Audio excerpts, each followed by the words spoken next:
our first Shakespeare Summary, and I really wanted to do Hamlet because I know it's super popular in high school, but I didn't have a skull, and I really feel like I need a skull to do Hamlet. So I thought, what could be the next best thing? And I know The White Queen is on TV now, and a lot of people have been getting into it. You know, you can watch it on Stars in the US or BBC if you're in the UK. And a lot of people have been getting into the character of Richard III, so I thought to myself, why don't I do Richard III? Because not only is it a great play, it is my favorite play. I took it when I was in the 10th grade, and we did the Spark Notes version, and we actually read the modern English bit, so it was alright, I enjoyed it. In the 11th grade, I did it again because I was taking literature O-level, and it was one of the essay topics, and that's when I really started to get into it. So hopefully by the time this video is over, you're going to be dying to get your hands on a copy of what I consider to be one of Shakespeare's greatest plays. Let's get started. Now is the winter of our discontent, made glorious summer by the son of York, and all the clouds that lowered upon our house are in the deep bosom of the ocean buried.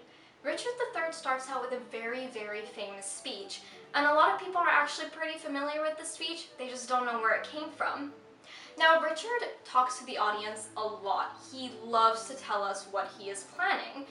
And right now, he's telling us that one of the battles that made up the Wars of the Roses, which we'll talk about next time, is over. Everybody's super happy, hooking up, full of joy, but nobody wants to do any of that stuff with Richard because he's really, really ugly.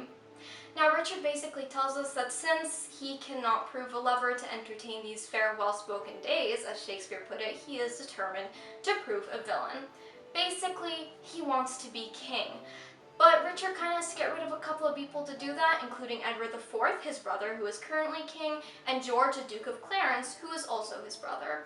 Now, Richard kind of wants to get rid of Clarence, so he's been spreading rumors that Clarence wants to kill the king, and he has been imprisoned. And he's currently being escorted by the Tower Guard, and he runs into Richard. Richard goes, you know, what is going on? How could the king think that you are gonna kill him? Clarence doesn't know, but he's pretty sure things will work out for the best. And Richard, because he's an asshole, tells him that it's probably Queen Elizabeth's fault. She's probably the person who's influencing Edward, but don't worry, brother, I'll get you out of here. Clarence says, thanks, Richard, you're the greatest, and he gets escorted away. Richard, of course, is like, Clarence is such an idiot, and I'm going to kill him. Lord Hastings, newly freed from the tower, enters, and Richard asks him about, you know, the news. Hastings tells him that Edward IV is sick, he leaves, Richard gloats. This is great. Edward IV dies, Clarence kicks the bucket, and he is one step closer to the throne. But first, he wants to woo Lady Anne. Lady Anne was married to Edward of Westminster, who was the son of Henry VI, who was king before Edward IV. Richard interrupts her when she's taking the body of her poor dead husband, Edward of Westminster, over to be buried, and he literally woos her in front of the body of her dead husband. And that's one of the greatest scenes I have ever read.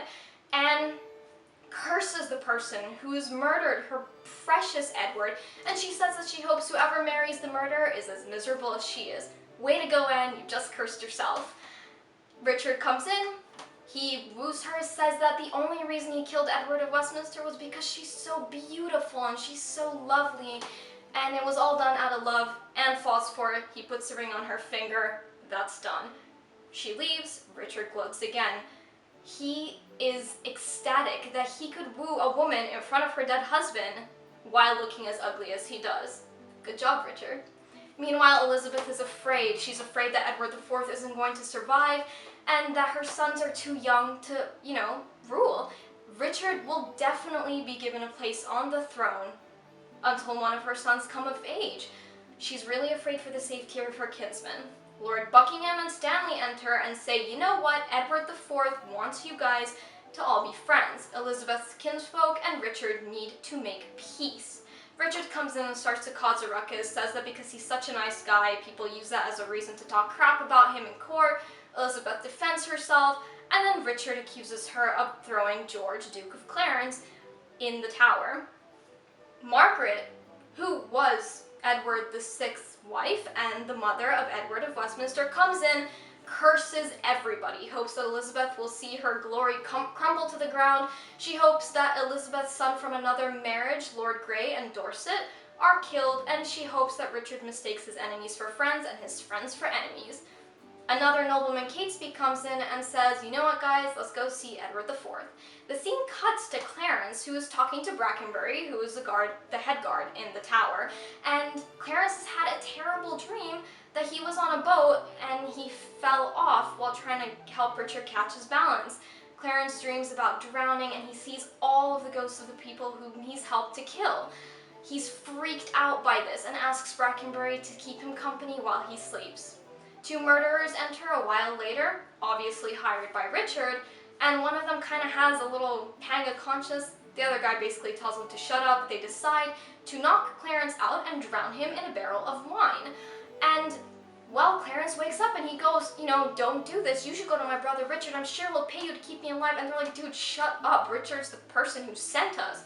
Clarence dies, and Act 1 ends.